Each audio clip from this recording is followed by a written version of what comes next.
افتخار صاحب، سب سے پہلے تو ہم نے 1 سال پہلے دیکھا تھا ایک بڑی سخت قسم کی ایک ویڈیو بنائی گئی تھی پاکستان تحریک انصاف کی جانب سے، جس میں آج کی فوج کی قیادت اور جنرل یحییٰ خان کا کے اوپر ایک باقاعدہ ویڈیو بنی. پھر تحریک انصاف کہتی رہی پتہ نہیں اسے ہٹا دیا ہے، کچھ لوگوں نے کہا اچھا پتہ نہیں ہم نے دیکھی نہیں، لیکن وہ موجود رہی. عمران خان صاحب کے اپنے اکاؤنٹ سے بھی اس سے بہت کچھ کہا جاتا رہا.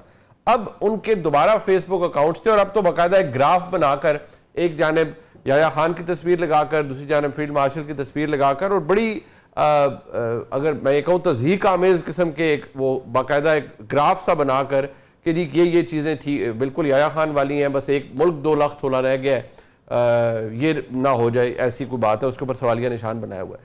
یہ تنقید جس حد تک چلی گئی ہے، کیا ریورسل ہے یہاں سے کچھ معاملات کا آپ کے نزدیک؟ دیکھیں یہ فیصلہ تو پی ٹی آئی نے کرنا نا کہ وہ کہاں تک جانا چاہتے ہیں.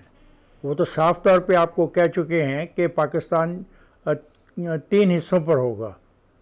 جو پاکستان کے 4 صوبے ہیں، جو فیڈریشن ہے، اس کے بارے میں تو وہ خیالات کا اظہار کر چکے ہیں کہ وہ فیوچر دیکھ رہے ہیں کہ پاکستان 3 حصوں پہ مشتمل ہوگا، 3 صوبوں پہ مشتمل ہوگا.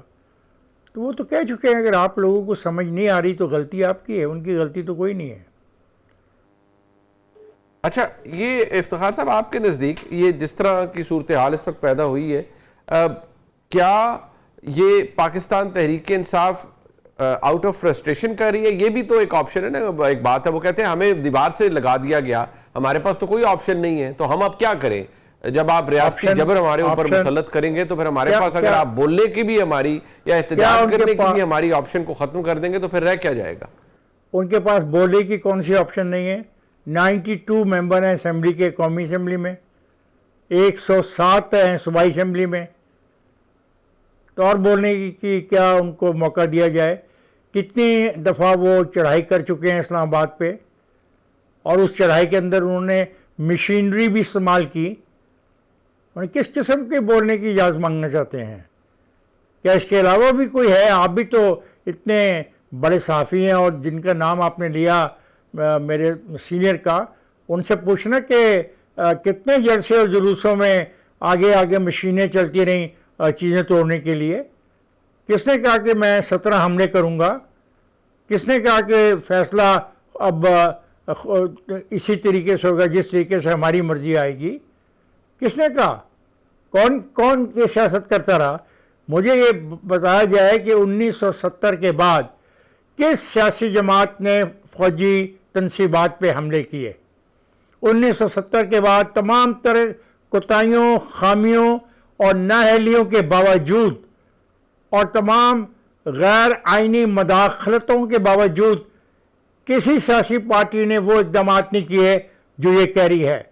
جو لینگویج یہ پارٹی کی قیادت استعمال کرتی ہے، میں پوچھنا چاہوں گا آپ لوگوں سے کہ کس پارٹی کی قیادت نے تسلسل کے ساتھ ایسی زبان استعمال کی اور لوگوں کو اکسانے کی کوشش کی؟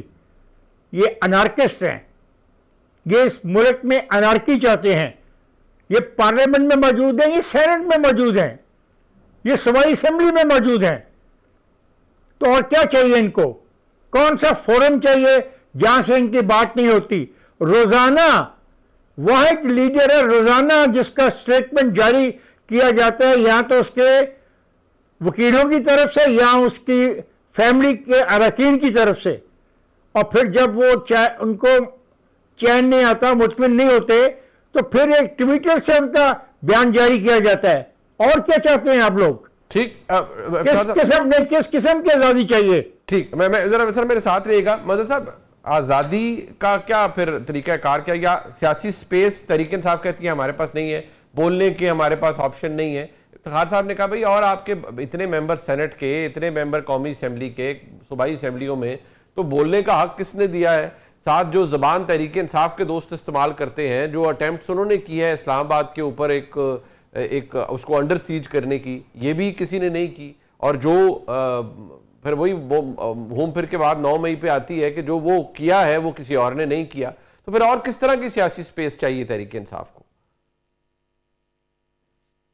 شکریہ منیر. دیکھیے تحریک انصاف، یہ تو آپ بالکل ٹھیک کہہ رہے ہیں کہ تحریک انصاف کے اندر وہ فرسٹریشن تو نظر آ رہی ہے، کیونکہ جو راستے ہیں وہ سارے راستے بند ہوتے نظر آ رہے ہیں ان کو، جس میں عمران خان صاحب کی رہائی بھی ہے، اور ظاہر ہے یہ سارا بنیادی نقطہ جا کے جڑتا ہے 8 فروری کے انتخابات سے، اور اس میں کوئی دو رائے نہیں کہ 8 فروری کے انتخابات میں جو چیزیں سامنے آئیں اس میں بائی اینڈ لارج زیادہ تر لوگوں کا یہ خیال تھا کہ تحریک انصاف کی بہت سی نشستیں چرائی گئیں۔ اب ہمارے یہاں پرابلم یہ ہے کہ جو الیکشن کمیشن ہے اور جو الیکشن ٹرائبونلز ہے، آپ مجھ سے بہتر جانتے ہیں کہ اس کے الیکشن ٹرائبونل کے فیصلے تو 4 مہینے میں ہو جانے چاہیے اکارڈنگ ٹو دا رولز۔ کیا وجہ ہے؟ کسی نے کبھی پلٹ کے پوچھا الیکشن ٹرائبونل سے کہ یہ 2 سال 2.5 سال کا عرصہ ہو گیا، آپ ٹرائبونلز کے فیصلے کیوں نہیں دیتے؟ یہ پروسیجر کیوں نہیں فالو کیا جاتا کہ آپ طے کر لیں ایک فورم اویلیبل ہے جہاں آپ الیکشن ریگنگ کے خلاف جا سکتے ہیں، اس فورم پہ لوگ گئے، 400 450 درخواستیں پڑی ہوئی ہیں، آپ فیصلہ ہی نہیں کرتے ان کا۔ دوسرا، جو احتجاج کے راستے ہیں، لوگوں کو جس طرح گرفتار کیا جا رہا ہے، جس طرح قوانین، وہ بھی اپنی جگہ ہے۔ تیسری بات، تحریک انصاف کے اپنے جو ایشوز ہیں، اور اس میں سب سے بڑا ایشو یہ ہے کہ تحریک انصاف، میں تو 2022 سے کہوں گا کہ جب سے تحریک انصاف عمران خان صاحب کے خلاف عدم اعتماد کی تحریک آئی اور انہیں ہٹایا گیا، تحریک انصاف ان 2 سالوں میں کوئی مؤثر سیاسی تحریک نہیں چلا سکی۔ دیکھیے، جو بھی وقت کی حکومت ہوتی ہے اس سے آپ یہ تو ایکسپیکٹ نہیں کرتے کہ وہ آپ کو فری ہینڈ دے گی۔ ہر حکومت اپنے مخالفین کو دباتی ہے، اپنے مخالفین کے لیے ان کا اظہار رائے کا پیمانہ ذرا مختلف ہوتا ہے، اور یہ ہر گورنمنٹ کا ہے، کسی ایک گورنمنٹ کی بات نہیں کر رہے ہیں اس میں۔ یہی اس وقت تحریک انصاف کے ساتھ ہو رہا ہے۔ جس طریقے سے قوانین لائے جا رہے ہیں، جس طرح سے ترامیم لائی جا رہی ہیں، وہ کم سے کم ایک جمہوری سوچ رکھنے والا تو اس کی حمایت نہیں کر سکتا۔ یہ 90 روز اور 6 مہینے تک بند کر دینا بغیر کسی کے، مجھے حیرانگی ہے کہ لوگ اس پر خاموش ہے۔ جس طریقے سے 10 سال کی سزائیں ہوئی ہیں، وہ پیمانہ بھی ڈیبیٹیبل ہے، لیکن تحریک انصاف کا اصل ایشو یہ ہو رہا ہے کہ تحریک انصاف کوئی منظم نہ تحریک چلا پا رہی ہے، نہ کوئی وہ وسیع تر اتحاد بنا پا رہی ہے، یعنی ایون اپوزیشن کا وسیع تر اتحاد بھی نہیں بن پا رہا۔ اچھا صاحب، یہ فرمائیے گا سر، یہ جو فیلڈ مارشل کے خلاف ان کے آن سلاٹ ہے، یہ کاؤنٹر پروڈکٹیو ہے یا this is part of a political strategy? کیونکہ یہ جو اب اس کو دوبارہ ری انوینٹ کیا جا رہا ہے نا اس پورے کیمپین کو، کیا یہ کام دے گا تحریک انصاف کے لیے as a leverage, as a tool, یا یہ کاؤنٹر پروڈکٹیو ہے؟ دیکھیے، کاؤنٹر پروڈکٹیو اس لحاظ سے ہے کیونکہ اس کی کوئی اس طریقے سے ان کو ان ریٹرن کیا مل رہا ہے اس سے؟ یعنی ٹھیک ہے، آپ کسی کے خلاف کیمپین چلا رہے ہیں، آپ جو بھی زبان استعمال کر رہے ہیں، اس سے پارٹی کو فائدہ کیا ہو رہا ہے؟ دیکھیے، پارٹی کو فائدہ ہوتا ہے کہ اگر آپ کوئی منظم تحریک چلائیں، پارٹی کو فائدہ ہوتا ہے اگر آپ اسٹرانگ شو آف اسٹرینتھ کریں، چاہے آپ مختلف شہروں میں کریں، لوگ انوالوڈ ہوں، تحریکوں میں انوالوڈ ہوں۔ جس طرح ہم نے ماضی میں تحریکیں دیکھی ہیں کہ آپ ہڑتال کی کال بھی دیتے تھے، آپ پہیہ جام کی کال بھی دیتے تھے، آپ جو ہے وہ دھرنے بھی دیتے تھے، دھرنے بھی ہم نے دیکھا، اسلام آباد مارچ بھی ہم نے دیکھا، ساری جماعتوں نے اسلام آباد کی طرف مارچ کیا، کوئی ایک جماعت ایسی نہیں ہے جس نے نہیں کیا، اور بڑی جماعتوں کی بات کر رہا ہوں۔